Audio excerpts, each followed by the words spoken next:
नमस्कार दोस्तों, स्वागत है आपका। ये हमारा हिस्ट्री का 12 नंबर का लेक्चर है और हम देख रहे थे एशियन हिस्ट्री।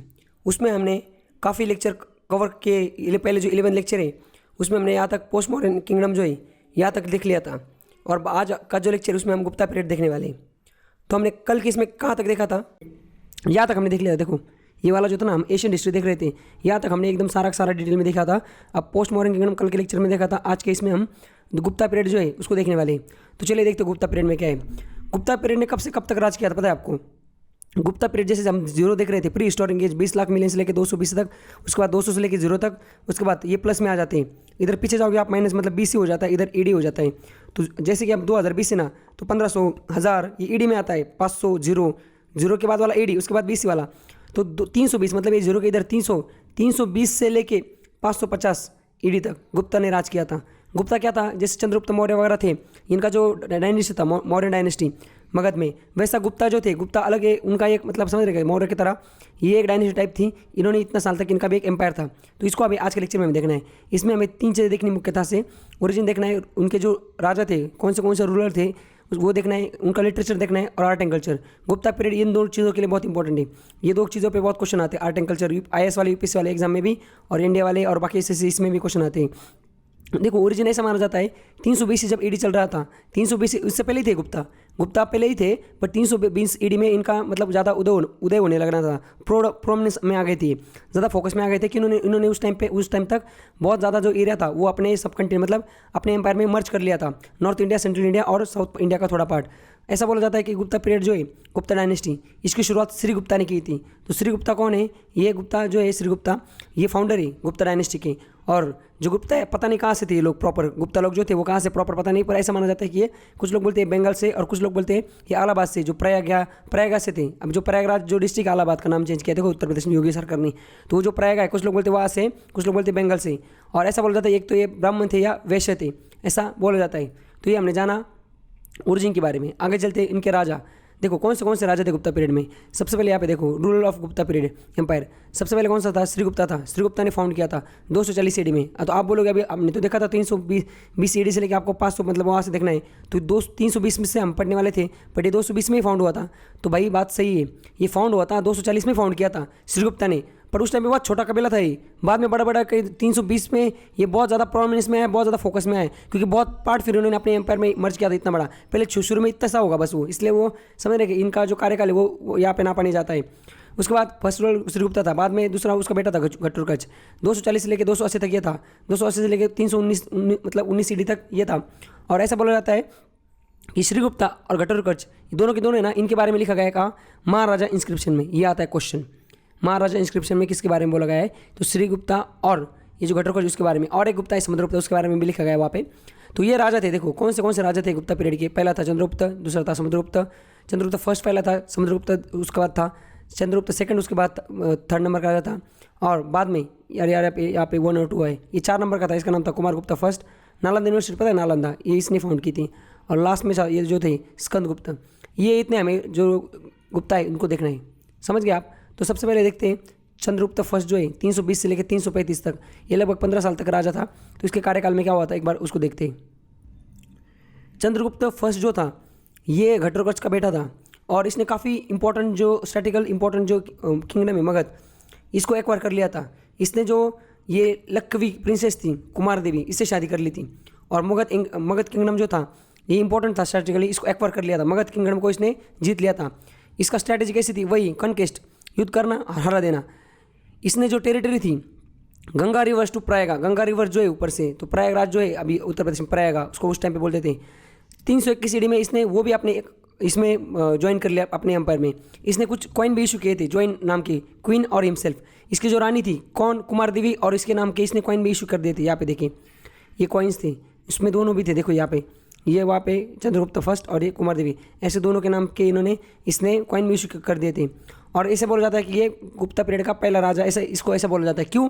देखो टेक्निकली पहला नहीं है, पर इसके टाइम से ही वो मतलब ज़्यादा प्रोमिनेंस में आ गया था गुप्ता पीरियड, समझ गए? इसने छोटी छोटी जो प्रिंसिपलिटीज़ है, छोटे छोटे जो राज्य थे, इसको अपने बड़े राज्य में इसने मिला लिया। और सबसे इस पे ऊपर क्वेश्चन आता है कि इसको एक टाइटल मिला था। कौन सा टाइटल था?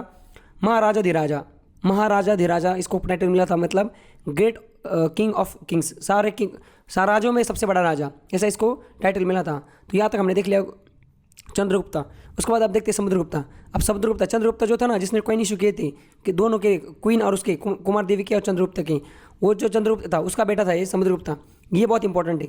समुद्रगुप्ता पीरियड में जैसे हमने देखा था ना, वो वहाँ पे कुशन एम्पायर में कनिष्क का इंपॉर्टेंट था, चंद्रगुप्त मौर्य एम्पायर में अशोक का इंपॉर्टेंट था, उसी तरह गुप्ता एम्पायर में ये इंपॉर्टेंट है कौन, समुद्रगुप्त। अब देखो इसके बारे में क्या आप देखने में, ये ना मिलिट्री जीनियस था, बहुत स्मार्ट था ये।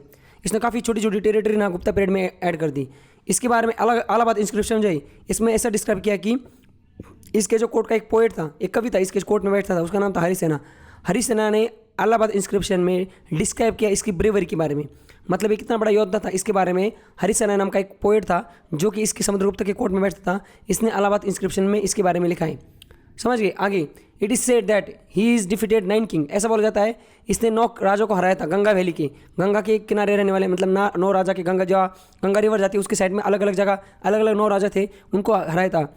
उसके बाद 12 राजों को हराया था सदर्न रीजन से, साउथ इंडिया से जो 12 राजा थे उनको हराया था, और 18 फॉरेस्ट टाइप राजा को हराया था। तो इतने राजाओं को इसने हराया था। और भी बोला जाता है कि, बोला मतलब ऐसा है कि इसका जो एम्पायर था नॉर्थ इंडिया में हिमालय से लेके टू कृष्णा और गोदावरी, साउथ इंडिया में कृष्णा और गोदावरी, मतलब ये महाराष्ट्र और ये नीचे थोड़ा बहुत, समझ रहे। उसके बाद ये क्या है, बालक, ये जो है बालक मतलब पाकिस्तान में, अफगानिस्तान में, समझ रहे क्या, वेस्ट में, और ब्रह्मपुत्र रिवर ईस्ट में। इतना बड़ा एम्पायर था इसका, समझ रहे, मतलब अशोका के इतना नहीं था पर लगभग उतना ही था। इतना बड़ा एम्पायर था किसका, समुद्रगुप्त का। He was the follower of Vaishnavite Hinduism. Vaishnavite Hinduism मतलब कौन सा, विष्णु की पूजा करने वाला हिंदू था ये, बाकी रिलीजन के साथ भी टॉलरेंट था। इसने ना एक मेघावर्ना नाम का एक बंदा था, मतलब एक श्रीलंका का राजा था, उसको परमिशन दी थी बोध गया जो है वहाँ पे मोनेस्ट्री बुद्ध का जो है वो बनाने के लिए इसने परमिशन दी थी। जो एक हिस्टोरिकल है फॉरेन के, उनका नाम है विंसेंट स्मिथ।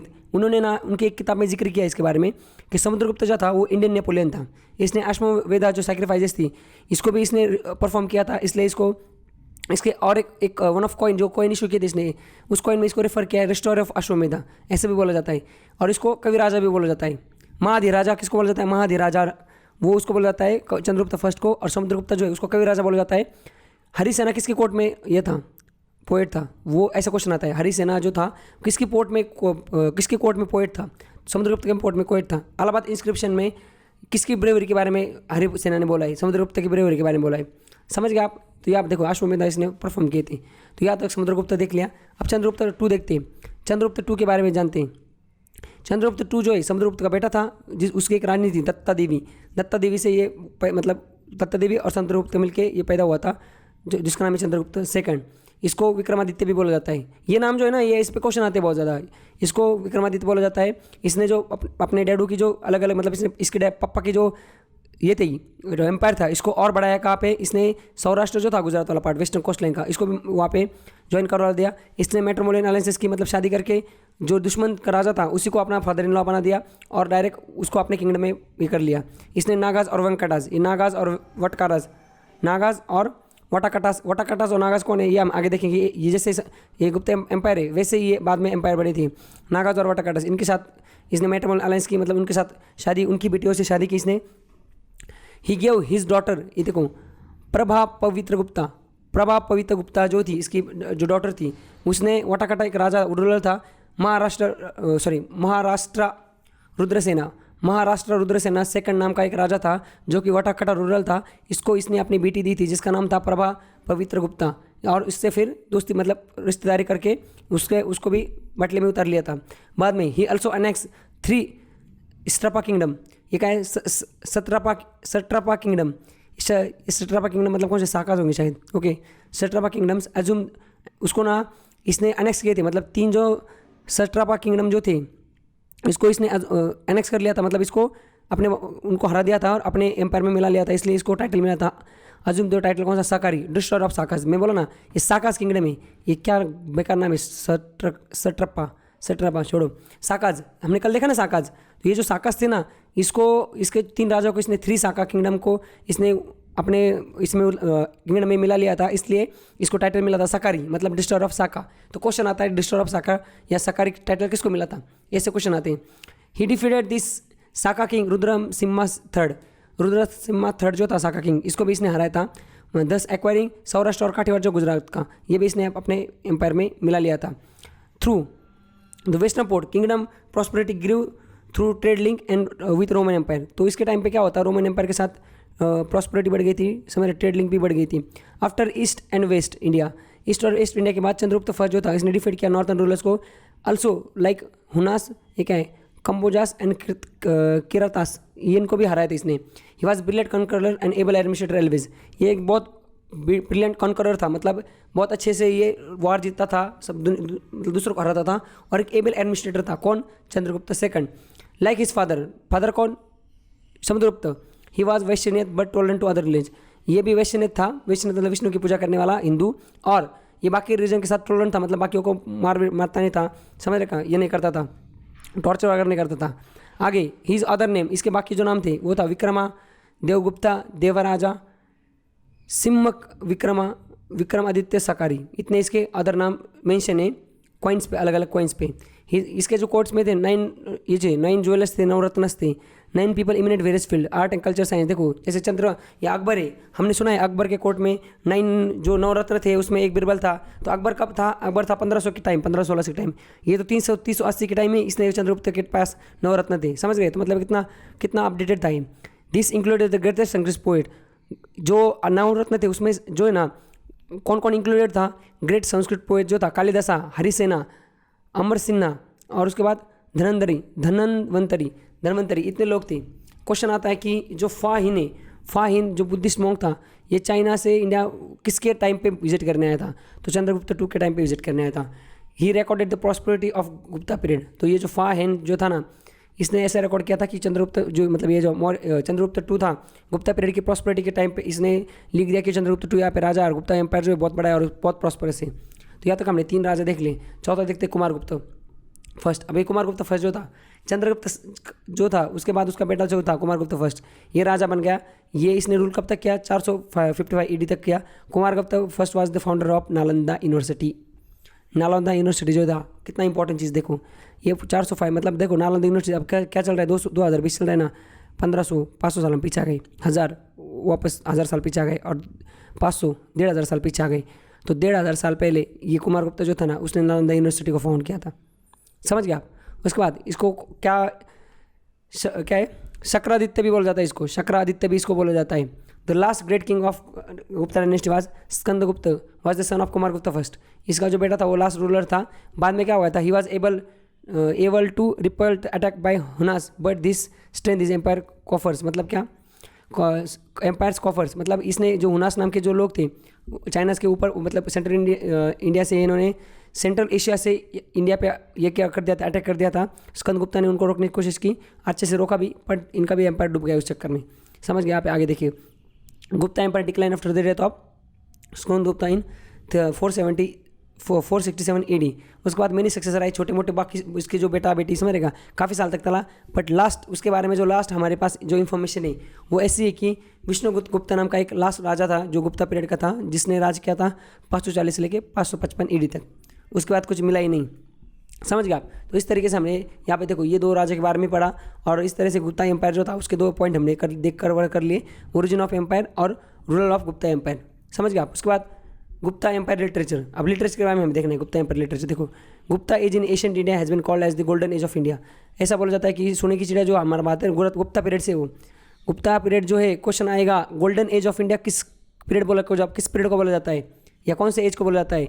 तो उसमें आएगा Maurya empire, Gupta empire, question empire, या एम्पायर, ढिमका एम्पायर। तो गुप्ता एम्पायर जो था वो गोल्डन एज था हमारे इंडिया का, because of the many achievements in the field of art, science and literature that Indians made under the Guptas. तो ये जो हम बोलते हैं ना, जीरो का इन्वेंशन हुआ, इसका इन्वेंशन हुआ, ज्योमेट्री का इन्वेंशन हुआ, जो समझ रहे, अलजेब्रा का इन्वेंशन हुआ, ये सारे जो इन्वेंशंस थे इंडिया में जो हुए थे, हम बोलते हैं ना हमारे पुराने लोग जो पहले लोग थे एशियन इंडिया के बहुत स्मार्ट थे, तो सब के सब ये गुप्ता पीरियड से को बिलोंग करते हैं, समझ गए आप यहाँ तक बात? तो इसके टाइम पे प्रॉस्परस था गुप्ता पीरियड के टाइम पे ना, ये आर्ट एंड साइंस जो है इसकी काफ़ी तरक्की होने लगी। गुप्ता पीरियड 320 से लेकर 555 ईडी तक था। तो अब हम देखते हैं कि इनके टाइम पे ऐसे क्या क्या इन्वेंशन हुई थी आर्ट, साइंस एंड लिटरेचर के फील्ड में। तो एक एक देखते हैं। देखो सबसे पहले क्या है, Gupta work of literature were written in the Sanskrit and the ancient Aryan language during the Gupta dynasty. तो ये जो संस्कृत में सारा लिखा गया है, क्वेश्चन आएगा आपको गुप्ता पीरियड में जो भी हुआ है वो कौन सी लैंग्वेज में लिखा गया है, तो संस्कृत में लिखा गया है। आगे देखो इसमें हमें क्या देखना है, लिटरेचर देखना है, साइंस देखना है, आर्ट एंड कल्चर देखना है, सोशल एंड रिलीजन देखना है। तो सबसे पहले क्या देखते हैं हम, लिटरेचर देखते हैं। लिटरेचर मतलब लिखा पढ़ी, क्या क्या लिख के रखा है। तो Sanskrit literature flourish under the Gupta के टाइम पे संस्कृत लिटरेचर जो है फ्लोरिश मतलब क्या, ये वापस मतलब ये आया है दौर, इसका संस्कृत का दौर वापस चालू हो गया। कालिदास जो great poet and play right was the court of Chandragupta Vikramaditya. तो चंद्रगुप्त विक्रमादित्य के कोर्ट में ये कालिदास जो था वो पोर्ट था। आपने सुना होगा कालिदास के बारे में, कालिदास से वर्ड सुना होगा। तो कालिदास जो था वो चंद्रगुप्त विक्रमादित्य के टाइम पे कोर्ट में पोएट था। ही कंपोजेज द ग्रेट इपिक, इसने काफ़ी इपिक्स को कंपोज किया। जैसे अब ये पढ़ लो आप एक बार, काफ़ी ये अलग अलग नाम है, बस इतना आप याद रखो। ये आप मुझे कमेंट सेक्शन में बताओ, ये जो है माल विक्रमागिनी मित्रम, ये जो था ये किसके बारे में? कालिदास ने एक पोएट लिखी थी, उसका हीरो कौन था? ये कालिदास ने एक पोएम लिखी थी ये इस नाम की, उसका हीरो कौन था मुझे आप बताओ। ये हमने कल के लेक्चर में देखा था, एक डायनेस्टी हमने देखी थी, उसका एक राजा था, वो इसके जो कालिदास की पोएम है उसका हीरो था वो। तो वो अब मुझे बताइए वो कौन था? समझ गए? कल नहीं परसों के लेक्चर में हमने देखा था। चलो मैं आपको ये भी बता देता हूँ, वो जो डायनेस्टी थी वो डायनेस्टी का नाम है शुंगा डायनेस्टी, और उसका जो फर्स्ट राजा था वो था परशुरामन जो था पुष्यमित्र शुंगा। उसने 185 BC में उसने जो मौर्य एम्पायर का लास्ट राजा था उसको हरा दिया और गद्दी अपने कब्जे में ले ली। मौर्य एम्पायर, मगध में डायनेस्टी चेंज हो गई, मौर्य एम्पायर को उसने मौर्य डायनेस्टी को ख़त्म कर दिया और मगध में अलग डायनेस्टी आई थी शुंगा डायनेस्टी। ये पुष्यमित्र शुंगा का बेटा जो था वो इसकी माल विक्रम नंदन, ये जो पोएम है इसका हीरो था। उसका मुझे नाम आप कमेंट सेक्शन में लिखिए, समझ गए आप। उसके बाद द सेलिब्रेटेड संस्कृत ड्रामा, ये क्या है? ये जो था कालिदास उसने संस्कृत ड्रामा सेलिब्रेट कौन सा? ये क्या है? मरचित्र का टीका, मरछट की टीका। यार क्या संस्कृति है? मरछट का टीका, ओके, मरछट का टीका। It is also attributed to Shudraka को भी इसने एट्रीब्यूट किया था। कालिदास के बारे में हमने देख लिया। उसके बाद लिटरेचर में और क्या क्या आता है? एक तो क्या कालिदास, उसके बाद हरिसेना, ये भी देखना हमने। हरिसेना पोएट था, चंद्रगुप्त विक्रमादित्य के कोर्ट में ये पोएट था। अलाहाबाद इंस्क्रिप्शन जो है, अलाहाबाद प्रशंसती मतलब इंस्क्रिप्शन में इसका जिक्र है।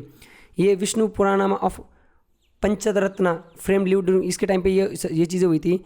अमरा सिम्हा ग्रामरियन और पोएट, ये भी एक बंदा था, ये ग्रामरियर था, पोएट था, कंपोज, इसने लेक्सिकॉन ऑफ संस्कृत एंड मतलब डिक्शनरी बनाई थी। अमर घोषा बनाया था और संस्कृत एक डिक्शनरी बनाई थी। उसके बाद देखो ये जो बंदा है ना, ये विष्णु बंदा हुआ था, ये भी इसके टाइम पे था। ये क्या है? अमर सिम्हा भी इसके टाइम पे था, गुप्ता पीरियड के टाइम पे। ये क्या है? विशाखा दत्ता कंपोज क्या है? मुद्रा रक्षसा इसने कंपोज किया था। अदर ग्रामरियन, और भी ग्रामरियन कौन थे हु कंट्रीब्यूटेड संस्कृत लैंग्वेज? उसका नाम था वरारुचि एंड भर्तृहरि, ये लोग भी इसी टाइम पे थे। उसके बाद आगे साइंस के फील्ड में क्या क्या इनोवेशन हुआ था गुप्ता पीरियड में? देखो गुप्ता पीरियड जो था यहाँ पे लिखा गया है, in the field of science mathematics and astrology, इतने फील्ड में astronomy also Gupta age saw as a interesting achievements. इस फील्ड में भी गुप्ता पीरियड में काफ़ी अचीवमेंट की थी। जैसे यहाँ पे देखा आर्यभट्ट, ग्रेट इंडियन मैथमेटिशियन, ये आर्यभट्ट जो था ग्रेट इंडियन मैथमेटिशियन था, एस्ट्रोलॉजर भी था। रोड दी क्या है? सूर्य सिद्धांत एंड आर्यभट्टिया, सूर्य सिद्धांत और आर्यभट्ट इसने लिखा था। आर्यभट्ट आपने सुना है ना, तो ये आर्यभट्ट भी जो था ये गुप्ता पीरियड का था भाई साहब। उसके बाद आर्यभट्ट बिलीव टू बी, इसने भी कंसेप्ट जीरो का इनोवेशन इसने किया था, पाई की वैल्यू भी इसने बताई थी। ही पोस्टुलेटेड, इसने ये भी बताया था कि earth is not a flat, earth जो है वो फ्लैट नहीं, ऊपर पूरा फ्लैट, ये मतलब टेबल नहीं, पूरा सर्कल ही, and it is rotated around this on its own axis and also that is revolve around the sun. इसने आर्यभट्ट ने ये चीज़ कब बोली थी? ये 320 से लेकर 550 जो एडी है, मतलब 1500 साल पहले आर्यभट्ट ने ये चीज़ बोली थी। क्या कि जो अर्थ है, अर्थ ना खुद को चक्कर लगाती है और अर्थ फ्लैट नहीं है, अर्थ पूरा राउंड है और मतलब पूरा स्पेयर टाइप है और वो चक्कर लगाती सन को। समझ गए? आर्यभट्ट ने ये चीज़ बोली थी। ये आर्यभट्ट भी इसी दौर का है। उसके बाद आगे देखते हैं जीरो का पाया ये करने वाला। साइंस में और क्या क्या इन्वेंशन हुआ था? ये ऑल्सो क्यों आर्यभट्ट ने क्या बताया? डिस्टेंस बताया सन और अर्थ के बीच में, और वो भी रिमार्क बहुत क्लोज निकला। मतलब जब बाद में सच में पता चला वो आर्यभट्ट का जो उसने बताया था वो भी निकला। इसने ज्योमेट्री, एस्ट्रोनॉमी, मैथमेटिक्स, ट्रिग्नोमेट्री, ये सारी चीज़ों के बारे में लिखा था आर्यभट्ट ने, और ये आर्यभट्ट जो था वो गुप्ता पीरियड से था। उसके बाद number system was with the base of 10 which is present numerical system evolve in the scholar of this era. मतलब ये 0 to 1, देखो आर्यभट्ट जो था इसने तो जीरो का इन्वेंशन कर दिया, समझ गया आप, जीरो का इन्वेंशन इसने कर दिया, पाई का इन्वेंशन इसने कर दिया, ये अर्थ इसके बारे में इसने बताया, ये ग्रेट मैथमेटिशियन था, एस्ट्रोलॉजर था, इसने सूर्य सिद्धांत एंड आर्यभट्ट का ये भी लिख दिया। अब इसने जीरो का इन्वेंशन किया था, बट बाद में ये 0 to 10 जो है, 0 to 10 जो वैल्यूज़ है नंबर सिस्टम, ये भी गुप्ता पीरियड के टाइम पे ही मतलब लिखी गई। इसका नाम क्या है, वरहामिहिरा। उसने क्या लिखा था, बृहस्पतिता लिखा था उसने, समझ रहे, he was astrologer and astronomer and astrologer, ये भी एस्ट्रोलॉजर था, इसी टाइम पे था गुप्ता पीरियड के टाइम। उसका नाम क्या है, वरहामिहिरा। क्वेश्चन आएगा वरहामिहिरा किस रीजन से बिलोंग करता है, तो गुप्ता पीरियड से बिलोंग करता है। उसके बाद साइंस के फील्ड में और क्या क्या हुआ था, ये क्या है, Dhanvantari great physician is suppose to believe, Dhanvantari जो था ग्रेट फिजिशियन था, ये भी गुप्ता पीरियड का था। सुसूत्रा कंपोज क्या है, सुतंत्र संहिता, ये इसने भी ये गुप्ता पीरियड में सुसुंद्रा जो था इसने कंपोज किया था, सुतंत्र संहिता 600 ईडी में इसने ये कंपोज किया था। और ऐसा बोला जाता है कि जो सुसुंद्रा संहिता था उसमें इसने जो डिटेल सर्जिकल प्रोसीजर जो होती, मतलब आदमी का जो ऑपरेशन होता है, काट कूट की जो की जाती, उसके बारे में सब कुछ इसने लिखा था सुसूत्र संहिता में। किसने, सुश्रुतराम ने। कब, गुप्ता पीरियड में। तो देखो कितना इंपॉर्टेंट चीज़ है। नालंदा यूनिवर्सिटी जो थी वो centre of Buddhism and other relating, मतलब बाकी जो अदर लर्निंग जो वहाँ पे थी, other learning attracted students from abroad, मतलब नालंदा यूनिवर्सिटी जो थी गुप्ता पीरियड के टाइम पे वो उसमें सेंटर ऑफ बुद्धिज्म बन गई थी वो बाद में। और बाहर के देश के जो लोग थे अब्रॉड के, वो इंडिया का वीज़ा लेके इधर मतलब यहाँ पे आते थे पढ़ने के लिए। The Gupta patronise the Asian seat of learning, तो गुप्ता में काफ़ी कुछ लर्निंग के ये हुआ था। इस तरीके से हमने गुप्ता का जो लिटरेचर है उसको भी देख लिया। आगे देखते हैं आर्ट एंड कल्चर, गुप्ता का आर्ट एंड कल्चर देखते हैं। गुप्ता में के देखो, गुप्ता के टाइम पे ना काफ़ी टेम्पल, प्लेसेस, पेंटिंग्स, स्कल्पचर्स, काफ़ी ये कुछ हुआ था। तो यहाँ पे देखिए 10 अवतारा टेम्पल जो देवगढ़ में उत्तर प्रदेश में, ये भी एक सर्वाइविंग हिंदू टेम्पल है अर्लीस्ट जो गुप्ता पीरियड में बना था। ये फाइन एग्जाम्पल है गुप्ता पीरियड का। देखो 10 avatara temple in Deogarh in UP, ये गुप्ता पीरियड का है। इतना पुराना, मतलब 1500 साल पुराना इनका लिखा है। और क्या है, mural painting of Ajanta depicting life of Buddha as told in Jataka tales were created in this period. जो बुद्धा की लाइफ है, जातका टेल्स में जो लिखा बताया गया है बुद्धा की लाइफ के बारे में, वो चीज़ मुरल पेंटिंग, मतलब दीवार पे जो पेंटिंग निकाली थी वो अजंता के वहाँ पे जो निकाली, वो ऐसा बोला जाता है गुप्ता पीरियड में लिखा गई। प्लेसेस लाइक अजंता, एलोरा, मथुरा, सरनाथ, अनुंदरापुरा, उसके बाद क्या है आगे, Sigiriya and in Sri Lanka we are example of Gupta architecture के बारे में वो बोलते हैं। क्लासिकल, इंडियन क्लासिकल म्यूजिक जो है एंड डांस जो है वो भी गुप्ता पीरियड में आया था। Gupta legacy in art can be seen in south east Asia, south east Asia में भी गुप्ता के बारे में मतलब आप पढ़ सकते हैं। ब्रोंज बुद्धा, देखो यहाँ पे the bronze Buddha which is 75 feet high and found at the Sultanganj is product of the Gupta age. देखो ब्रोंज बुद्धा जो है, देखो ये जो है ना ब्रोंज बुद्धा, ये सुतंगज जो एक जगह है वहाँ पे ब्रोंज बुद्धा 7.5 फीट का ये बनाया गया है, ये भी गुप्ता पीरियड से बनाया गया है। ये का आयरन पिलर जो मेहरगढ़ दिल्ली में, ये भी इसी टाइम की, समझ गए आप, यहाँ पे दिया होगा देखो ये पिलर जो है ये भी गुप्ता पीरियड के टाइम पे ही बनाई गई थी। तो काफ़ी टाइम तक गुप्ता पीरियड ने यहाँ पे इंडिया पे राज किया था। तो इस तरीके से हमने आज का जो हमारा लेक्चर था इसमें एकदम डिटेल में गुप्ता पीरियड के बारे में, गुप्ता पीरियड का ओरिजिन कब हुआ था, उसके रूलर कौन थे, मतलब कौन से राजा थे उस टाइम पे, उसके बाद उसका आर्ट एंड कल्चर जो है, साइंस वाइंस, वो सारा देख लिया, और बाद में उनका आर्ट एंड आर्किटेक्चर देख लिया। इस तरीके से हमने गुप्ता पीरियड के बारे में हमारा जो आज का लेक्चर था उसमें पूरा देख लिया। और हमारा जो नेक्स्ट लेक्चर होगा उसमें हम देखो यहाँ पे देखते एक बार गुप्ता पीरियड का गया। हाँ ये देखो यहाँ पे गुप्ता पीरियड हमने खत्म कर लिया। और बाद में जो पोस्ट गुप्ता पीरियड, कल के लेक्चर में हम हर्षा एम्पायर और पल्लव डायनेस्टी देखेंगे। ये हर्षा वर्षा है ना, बहुत इंटरेस्टिंग, बहुत मजा आएगा आपको कल के लेक्चर में भी। तो चलिए आज के लेक्चर में बस इतना ही हिस्ट्री के।